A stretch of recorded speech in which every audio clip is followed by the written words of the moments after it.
और इस्लाम की मिलावट थी। आपने कहा कि ईश्वर यहाँ मौजूद है, सब जगह मौजूद है, और अगर मौजूद है तो दिखा सकते हैं क्या नहीं। ये हिंदू फिलॉसफी है कि ईश्वर सारी जगह मौजूद है। कुरान मजीद में अल्लाह ताला कहते हैं कि ईश्वर अर्श पे है। ईश्वर की ताकत सारी जगह मौजूद है। Allah has power over all things. Allah की ताकत सारे कायनात पे है। जापान में, इंग्लैंड में, हिंदुस्तान में, वो चाहे तो कुछ भी कर सकता है, चाहे तो। लेकिन ईश्वर सब जगह मौजूद है, ये किधर भी नहीं लिखा है कुरान में, ना कुरान में ना कोई भी सही हदीस में, क्या ईश्वर सारे जगह मौजूद है। ईश्वर अर्श पे है। और आपने कहा कि ईश्वर अगर मौजूद है तो जाकिर साहब ईश्वर को दिखा सकते हैं क्या नहीं। जाकिर साहब ईश्वर को नहीं दिखा सकते, क्योंकि ईश्वर फरमाते हैं, अल्लाह ताला कुरान मजीद में फरमाते कि इस जिंदगी में आप उन्हें देख ही नहीं पाएंगे। मूसा अलैहिस्सलाम का जिक्र आता है कुरान मजीद में। मूसा अलैहिस्सलाम हमारे पैगंबर, वो अल्लाह से दरखास्त करते कि मैं आपको देख सकता हूँ, मैं आप में मानता हूँ कि आपको देख सकता हूँ। तो अल्लाह ताला फरमाते हैं कि उस पहाड़ को देखो, उस पहाड़ को एक झलक दिखाऊंगा, आप पहाड़ को देखो क्या होता है। तो अल्लाह ताला जब अपनी झलक दिखाते उस पहाड़ को देख के मूसा अलैहिस्सलाम बेहोश हो जाते। पहाड़ को देख के, ईश्वर को देख के, ईश्वर को तो कोई देख ही नहीं सकता है। ईश्वर को हम अगली जिंदगी में अगर इस इम्तिहान में सफलता पाएंगे, कामयाब होंगे, जब जन्नत में जाएंगे तो इंशाअल्लाह हदीस में आता है कि हम अल्लाह का वजह देखना चाहेंगे, उसका चेहरा देखना चाहिए। इस दुनिया में नहीं देख सकते, देख ही नहीं सकते, मुमकिन ही नहीं है। हमारे पैगंबर मूसा अलैहिस्सलाम भी नहीं देख सकते थे। तो आप अगर पूछेंगे कि अल्लाह मौजूद है तो दिखाओ। और एक चीज, मौजूद होने के लिए दिखना जरूरी नहीं है। मिसाल के तौर पे ये हवा मौजूद है, हमें दिख रही नहीं, क्योंकि हवा नहीं दिखती उसका मतलब नहीं कि हवा नहीं है। हवा अगर नहीं दिखती उसका मतलब नहीं कि हवा मौजूद नहीं है। देखना जरूरी नहीं मानने के लिए कि वो चीज मौजूद है कि नहीं। इसी तरीके से हम इंसान खुदा को देख नहीं सकते इस जिंदगी में। आखिरत में इंशाअल्लाह हम अगर सफलता पाएंगे और जन्नत में जाएंगे तो देख पाएंगे। Hope that answers the question. जी, माइक नंबर 4 में नॉन मुस्लिम बहन सवाल कर सकती है। मेरा नाम सपना है। मैं आपको सलाम करता हूँ। मैं हिंदू के घर की हूँ। मेरा आदमी मुसलमान है, मोहम्मद हामिद कुरैशी। मैं ये सवाल पूछता हूँ, जे पुरखों से ये जात भेद का चल रहा है, तो ये हिंदू मुसलमान आप बोलते हो, जो हिंदू मुसलमान अलग अलग नहीं है, ये के मैं मानती हूँ। मगर ये बात है, जो हिंदू बच्चा होते हैं तो हिंदू का सलामी दिया जाता है, जो मुस्लिम बच्चा होता है उसको मुस्लिम सलामी देता है। जब भी उसका कान में नमाज दिया जाता है, आज जब भी हिंदू का बच्चा होता है उसका नाम दिया जाता है, कृष्ण नाम दिया जाता है या राम नाम दिया जाता है, जो भी दिया जाता है। जिसको जैसा शिक्षा देता है उसको वैसे ही शिक्षा मिलता है। जैसा हमें सिखाया गया बचपन से भगवान को मानना है, हम भगवान को मानते हैं, हम मुसलमान धर्म को भी मानते हैं, ऐसा नहीं मानते नहीं। हमें जैसा शिक्षा दिया गया है वैसे ही शिक्षा में मैं मानता हूँ। मगर आप बोलते हो जो मुसलमान ही होएगा, हिंदू नहीं हो सकता है, ऐसा कैसे बोल सकते हो। तो पुरखों इतनी बुजुर्ग लोग थे, इतनी जानते हैं, तो आपके साथ तो बहस लड़ नहीं सकते। आप बहुत जानते हो, तो मैं कुछ भी नहीं जानता हूँ। हमारे बाप दादा सब मतलब इन्होंने देख के आया, ये हमने भी देखा है। हम हिंदू की हूँ, मगर जो बड़ा बुजुर्ग होता है उसको सम्मान कर सकते हो। बहन का सवाल है और मुझसे बहस नहीं करना चाहती है, मैं भी आपसे बहस नहीं करना चाहता हूँ। नहीं कर नहीं सकते, कैसे, हमें उतना शिक्षा नहीं है, उतना बोल नहीं सकते है ना। बहन का सवाल है कि मैं कहता हूँ कि हिंदू मुस्लिम एक है, लेकिन जो हिंदू खानदान में पैदा होता है उसे हिंदू शिक्षा दी जाती, जो मुसलमान खानदान में पैदा होता है मुस्लिम की शिक्षा दी जाती। तो ये कैसा कह सकते हैं कि मुस्लिम सही और हिंदू गलत, ये क्या है? बहन, आप कहते हैं कि आपकी शिक्षा कम है, मैं आपसे पूछना चाहता हूँ 2 जमा 2 कितनी होती है? 2 जमा 2 कितना होता है? 2 जमा 2 कितना होता है? 2 जमा 2 कितना होता है? 4 होता है। माशाअल्लाह, तो ये मत कहो कि आपको शिक्षा नहीं है। अगर गांव से कोई आती है लड़की और कहती है कि मेरे वालिद ने मुझे सिखाया 2 + 2 = 5, तो आप क्या कहेंगे उससे? 4 होएगा 5 4 और 5 कैसे होगा? तेरे वालिद को मैथमेटिक्स नहीं आती थी? नहीं, मेरे वालिद ने तो सिखाया। वो नहीं कहेंगी अच्छा ठीक है 2 + 2 = 4 भी, 2 + 2 = 5 भी। ये कहना गलत है। दोनों में से तहकीक करने पड़ेगा कौन सा सही है, उसके ऊपर अमल करे। नहीं, मैं क्या चाहती हूँ, हिंदू भी सही मुस्लिम भी सही, 2 + 2 = 4 भी सही, 2 + 2 = 5 भी सही। आप तो माशाल्लाह बहुत विद्वान है, आप जानते 2 + 2 = 4 है। कितने लोग नहीं जानते 2 + 2 = 4 है, वो कहते 5 है। तो क्योंकि खुदा ने आपको इल्म दिया, अकल दी, आपका फर्ज है कि आप उनसे कहे बहन जी 2 + 2 = 5 नहीं, 2 + 2 = 4 है। फिर वो कहेंगे अच्छा दोनों सही, तो आप बोलेंगे नहीं दोनों सही नहीं, 2 + 2 = 4 ही है, 5 गलत है। उसी तरीके से अगर किसी के वालिदैन ने उसे गलत सिखाया क्या बुत परस्ती करना, जब हिंदू मजहबी किताब में कहा गया कि बुत परस्ती गलत है, तो जिसके पास इल्म है, मैं तालिब इल्म हूँ, मैं स्टूडेंट हूँ इस्लाम एंड कंपैरेटिव रिलीजन का, तो मुझे जब इल्म है मैं जरूर कहूंगा लोग से जो गलत कह रहे हैं कि सही चीज को फॉलो करो। मेरे डिस्कशन भी होते, मैं आपसे नहीं बहस करता हूँ, लेकिन जो विद्वान लोग हैं हिंदू मजहब के, क्रिश्चियन मजहब के, ईसाई मजहब से, उसे कहते हैं डायलॉग। मैं स्टूडेंट, वो PhD डॉक्टर, मैं मेडिकल डॉक्टर हूँ, धार्मिक डॉक्टर नहीं हूँ। मैं उनसे डिस्कशन करता हूँ, डायलॉग करता हूँ, डिबेट करता हूँ। अगर मैं गलत, मुझे गलत साबित करो, मैं बदलने को तैयार हूँ। आप मुझे साबित करो कि जो मैं कह रहा हूं गलत है, कि मेरा मजहब गलत है, मैं आपके मजहब को कबूल करने को तैयार हूं। Open challenge.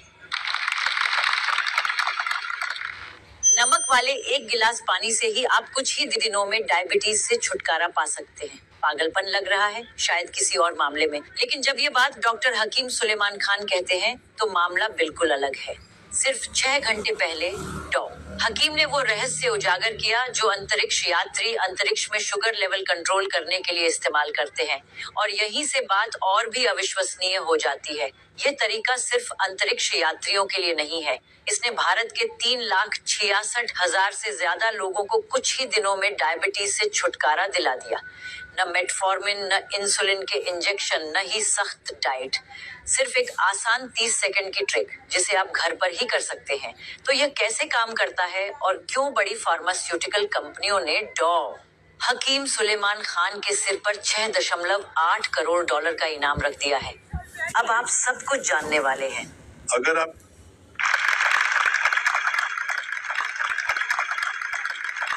मैं क्यों कह रहा हूं, क्योंकि मैं इस्लाम और तकाबुल मज़ाहिब का तालिब इल्म हूँ। 19 साल तक के मैं भी, मेरे वालिद थे, इससे मैं भी मुस्लिम था। 19 साल के बाद जब तहकीक करने लगा, पता चला कि मैं सही मजहब में हूँ, और फिर दिगर मज़ाहिब का मुताला किया कि हर मजहब में अच्छी बातें हैं। हर मज़हब में बदलने के बाद भी, उस मजहबी किताब में बदलाव आने के बाद, करप्शन आने के बावजूद भी सही चीज लिखा है कि ईश्वर एक है, उसके अलावा किसी की इबादत नहीं करना चाहिए। इसके मतलब हमारी जो बड़ी बुजुर्ग है, जैसा आप लोग शिक्षा देते हैं हम लोगों को, ऐसा हमारी जो बड़ी बुजुर्ग शिक्षा देता है वो गलत है। काफी चीज सही है, काफी चीज गलत है। मैं आपके बड़े से बड़े गुरु के साथ भी डिबेट किया हूँ, डिबेट डायलॉग। एक आपका हिंदुस्तान का बहुत माना हुआ श्री रविशंकर के बारे में सुने आपने? श्री रविशंकर सुने?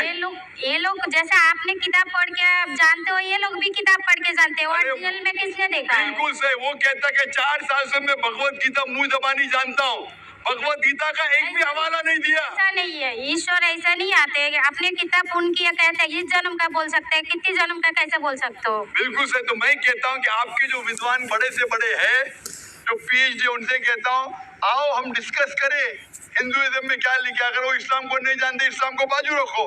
मैं साबित करूंगा आपकी किताब से, आपकी किताब के जरिए कि खुदा एक है। मैंने इतने हवाले दिया। मैं पूछता हूँ अगर मैं गलत हूँ तो कहना चाहिए जाकिर ये गलत है, तुम्हारी मानी गलत है। मैं कहता हूँ कि आपकी किताब कहती है यजुर्वेद अध्याय नंबर 32 श्लोका नंबर 3 और श्वेता उपनिषद में अध्याय नंबर 4 श्लोका नंबर 19 में न तस्य प्रतिमा अस्ति, और प्रतिमा की मानिए अक्स। उस खुदा, उस ईश्वर, उस अल्लाह की कोई प्रतिमा नहीं, कोई अक्स नहीं, कोई फोटोग्राफ नहीं, कोई पेंटिंग नहीं, कोई पिक्चर नहीं, कोई बुत नहीं, कोई मूर्ति नहीं, फिर आप मूर्ति पूजा क्यों करते हैं? मूर्ति नहीं पूजा करेगा तो ईश्वर तो रख सकते हैं, जैसे शिक्षा दिया गया है, किताब में लिखा गया है। अगर शिक्षा मूर्ति गलत पूजा नहीं दे करेगा, इसकी मतलब जो मूर्ति पूजा ही करो, मूर्ता को देखो, गीता में महाभारत में मूर्ति नहीं है, वो पढ़ो, लेकिन आप उसमें भी तो शिक्षा है, वो कान में दो। आप मूर्ति पूजा करते हैं क्या नहीं बहन? मैं करती हूँ, वैसा नहीं करता नहीं, मगर गलत करती हूँ, मगर वो बात नहीं बोलो कि मैं गलत नहीं तो करता। अगर आपकी सहेली कह रही है 2 + 2 5, तो आप उसको सुधारेंगे कि नहीं? हाँ, सुधारना तो मैं भी चाहूंगा कि मैं आपको हिदायत दूं। मैं कह रहा हूँ कि अगर मूर्ति पूजा कुरान में लिखा गलत है, उसको बाजू रखो, आप कुरान में नहीं मानते। आपकी धार्मिक किताब में लिखा मूर्ति पूजा गलत है, मैं हवाला दे रहा हूँ। हाँ, तो फिर आप क्यों कर रहे हैं? मगर ईश्वर को बुलाना, जैसे उनको शिक्षा दिया गया कि इस धर्म को ऐसा बुलाया जाए, ईश्वर को ही बुलाया जाता है। एक चीज पे डिस्कस करें, फिर दूसरी चीज पे जाए। मेरा पहला सवाल है, मूर्ति पूजा जब गलत है तो क्यों करती है? आप बुत परस्ती क्यों करती है? अभी उन पुरखों ने वो ऐसा कर क्या है, आज की तो बात नहीं, हमने मना कर दिया, चलो हमने नहीं कर रहा हूँ, मगर ये पुरखों जब भी जमाना से करके आ रहा है, ये लोग तो नहीं बोलेगा जैसे हम नहीं करेंगे, वो तो नहीं कर सकते ना। अगर रुमाने से देहात में सिखाया जा रहा है 2 + 2 5 है, तो आप उसको मानेंगे? मेरे पुरखे कहते थे दुनिया चपटी है, मैं मानूंगा? मेरे पुरखे कहते थे दुनिया चपटी है, मैं पूछता हूँ दुनिया क्या है आज? दुनिया चपटी है क्या? दुनिया गोल है? गोल है। माशाल्लाह, आप तो विद्वान है, आप तो जानती है। तो अगर मेरे बाप दादा कहते थे दुनिया चपटी है, तो क्या करूं मैं? उनकी बात को मानूं क्या छोड़ दूं? तो उस टाइम क्या जमाना चलता नहीं था? बिल्कुल सही, आज का जमाना है। आप उस टाइम बल्कि अच्छा जमाना था, अभी का जो जमाना है ना, उस टाइम बल्कि अच्छा था, नीक था, अभी नहीं है। पहले ऐसे प्रचार नहीं होते थे जहाँ करोड़ों लोग एक साथ में देख सकते थे। आज के प्रचार में यहाँ लाखों लोग जमा है, लाखों लोग के साथ साथ टेलीविजन पे करोड़ों लोग देखते हैं, तो आपको कोई बहाना नहीं मिलेगा। करोड़ों के सामने आपको कहा गया है कि मूर्ति पूजा गलत है, फिर भी आप करेंगी तो आपको कोई बहाना नहीं रहेगा। बाकी मूर्ति पूजा गलत है, मगर मैं एक धर्म के बारे में बोला जो उनमें जो लिखाया गया, आपकी कुरान शरीफ में जैसे लिखाया गया, हमारे गीता महाभारत में लिखाया गया, मगर वो पढ़ना तो गुनाह नहीं है ना। मैंने कब बोला कि गीता? मैं भी गीता पढ़ता हूँ। मैंने कब कहा कि गीता पढ़ना गलत है? मैं भी गीता पढ़ता हूँ, मैं बाइबल भी पढ़ता हूँ, मैं यहूदी किताब भी पढ़ता हूँ, वेद भी पढ़ता हूँ। आपने कितना पढ़ा मुझे पता नहीं, मैं पढ़ा नहीं हूँ, मैं अनपढ़ हूँ। मैं लेकिन पढ़ा हूँ। आप इसीलिए मैं पहले ही बोला आपके साथ बहस नहीं लड़ सकती, आपकी बराबरी करना भी मेरा काम नहीं है। हाँ, तो मैं आपसे बहस नहीं कर रहा हूँ, मैं सिर्फ इल्तिजा कर रहा हूँ। मगर मैं यही बोल रहा हूँ हमारी पुरखों ये जो करके आया, तो ये क्या गलत है? इसीलिए मेरे पुरखों कहते थे कि जमीन चपटी है, दुनिया चपटी है, तो मानूं मैं उस पुरखों की बात? मैं पुरखों की इज्जत करूंगा। मेरे बड़े थे, मेरे बाप दादा थे, इज्जत करना जरूरी नहीं कि उनकी बात को मानना। अगर मेरे पुरखे कहते थे 2 + 2 5, तो क्या मानूं? मैं कहूंगा, मैं अदब से पेश आऊंगा, मैं उनको गाली नहीं दूंगा, मैं उनकी इज्जत नहीं निकालूंगा, प्यार से आऊंगा, लेकिन कहूंगा कि आप गलत है। अगर नहीं भी कहूंगा तो कम से कम मेरी जिंदगी में उसके ऊपर अमल नहीं करूंगा। तो मैं पूछना चाहता हूँ कि जब आपकी धार्मिक किताब कहती है, आपकी शोहर की किताब, आप शोहर से शादी किए ना, लव मैरिज था? हाँ।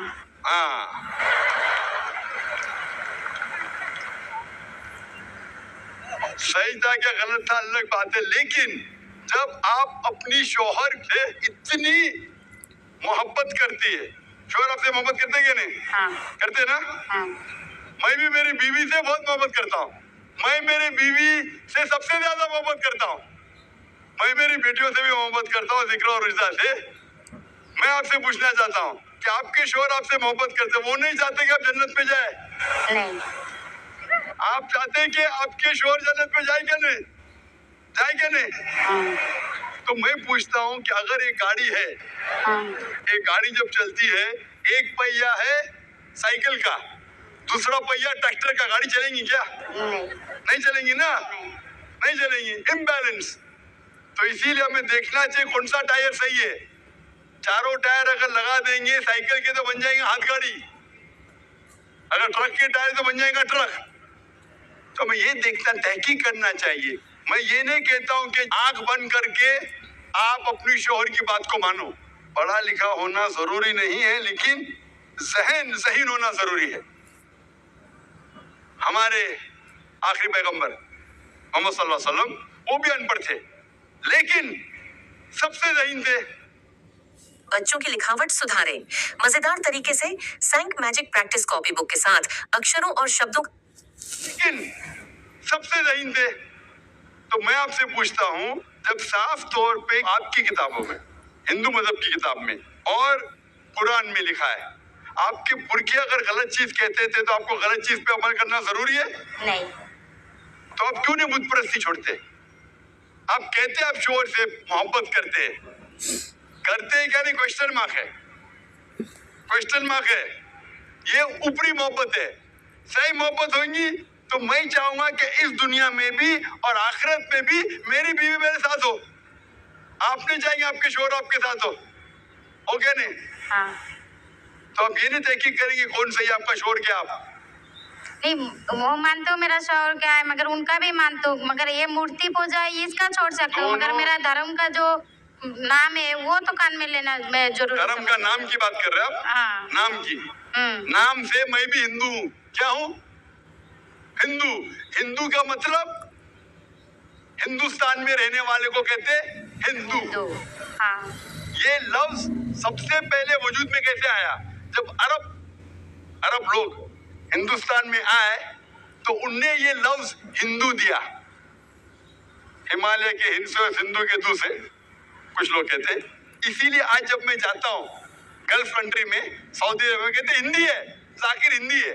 तो लफ्जी मानी से मैं हिंदू हूँ। It's a geographical definition. जो हिंदुस्तान में रहता है उसे कहते हैं हिंदू। ये मजहबी डेफिनेशन है, ज्योग्राफिकल डेफिनेशन। मैं हिंदुस्तानी हूँ, लफ्ज के डेफिनेशन से मैं हूँ हिंदू। लेकिन अगर आप कहेंगे धार्मिक हिंदू जो बुत परस्ती करता है तो मैं वो हिंदू नहीं हूँ। आपने कहा कि आप भी बुत परस्ती नहीं करेंगे, तो वैसे आप भी हिंदू नहीं है। लेकिन आप लफ्ज को पकड़ना चाहते हैं, हिंदुस्तान में रहते हैं तो आप हिंदू नहीं सकते। मैं भी हिंदू, मैं मुसलमान हिंदू हूँ। ज्योग्राफिकल डेफिनेशन आप समझ रहे? आप बहुत सही है माशाल्लाह। बहुत से लोग प्रोफेसर होते और समझते नहीं। आप कहते हैं कि आप अनपढ़ नहीं और समझ रहे, माशाल्लाह। तो ऐसे इल्म का क्या फायदा जो आपको खुदा की तरफ नहीं लेके जाए? कल मेरी तकरीर थी तालीम दोनों जहां के लिए। तो मैं आपसे पूछना चाहता हूँ, आप अपने आप को हिंदू कहती है क्योंकि आप हिंदुस्तान में, तो मैं भी अपने आप को हिंदू कहता हूँ। आप बुत परस्ती को छोड़ दो क्योंकि आपके हिंदू मजहबी किताब में भी लिखा हराम है, तो बुत परस्ती को छोड़ने तैयार है? तैयार है? माशाल्लाह। मानते हैं कि खुदा एक है? हाँ। आप मानते हैं कि मोहम्मद सल्लल्लाहु अलैहि वसल्लम आखिरी पैगंबर है? हाँ। माशाल्लाह। उसका मतलब मुस्लिम है? हाँ। आपके पास आएगा तो मुसलमान ही है जी। आदमी मुसलमान होएगा तो औरत जात मुसलमान ही होता है। औरत जात आदमी है तो मुसलमान है। कभी कभी जरूरी नहीं, उल्टा भी होता है। जो औरत है वो आदमी बन जाता है। क्योंकि मैं कहूँगा सही है क्या पता नहीं, दिल लगाया गदी से तो बड़ी क्या चीज है। तो प्यार अंदर भी होता है। मेरी उर्दू इतनी महान नहीं है तो शेख फैजुर रहमान मुझ पे हंसेंगे, मैंने कौन सा शेर कह दिया ऐसा। सब शेर पब्लिक के लिए नहीं होते। तो मैं कहना चाहता हूँ कि आपने शादी तो की, मोहब्बत तो की, लेकिन अमल में आप अगर बुत परस्ती को छोड़ने तैयार है, एक खुदा को मानने तैयार है और मानने को तैयार है कि मोहम्मद सल्लल्लाहु अलैहि वसल्लम आखिरी पैगंबर है, तो आप अपने आप को मुस्लिम कह सकती हैं। हाँ, मैं मुस्लिम तो हूँ। माशाल्लाह। तो आप मानते हैं कि खुदा एक है? हाँ। आप मानते हैं बुत परस्ती गलत है? हाँ। आप मानते हैं कि मोहम्मद सल्लल्लाहु अलैहि वसल्लम आखिरी पैगंबर है? हाँ। आपको कोई भी जबरदस्ती कर रहा है इस्लाम कबूल करने के लिए? नहीं, मेरे को कभी कोई किया ही नहीं। माशाल्लाह। कितने साल पहले आपकी शादी हुई? मेरे को अभी 8-9 साल हो गया। 9 साल हो गए। आपके शोहर ने जबरदस्ती नहीं किया। सही किया है गलत किया बाद में डिस्कस करेंगे, लेकिन आज आप अपने दिल से कबूल करना चाहती है इस्लाम? हाँ। आप पे कोई भी दबाव नहीं? नहीं। आप दिल से करना चाहती हैं? हाँ। इंशाल्लाह मैं अरबी में कहूँगा, आप उसे दोहराइए। अशहदु अशहदु अल्लाह इलाहा इल्लल्लाह व अशहदु अन्ना मुहम्मदन अब्दुहु व रसूलुहु। मैं शहादत देती हूँ मैं शहादत देती हूँ कि के अल्लाह के अलावा कोई माबूद नहीं और मोहम्मद सल्लल्लाहु अलैहि वसल्लम उसके पैगंबर और बंदे हैं। माशाअल्लाह आप 9 साल के बाद आप मुसलमान हो चुकी है। मैं दरख्वास्त करता हूँ कि आप इस्लाम का इल्म हासिल करो, कुरान मजीद तर्जुमे के साथ पढ़िए और उसके ऊपर अमल कीजिए। आपकी ये शहादत ने मेरी कल की तकरीर को मुकम्मल किया है।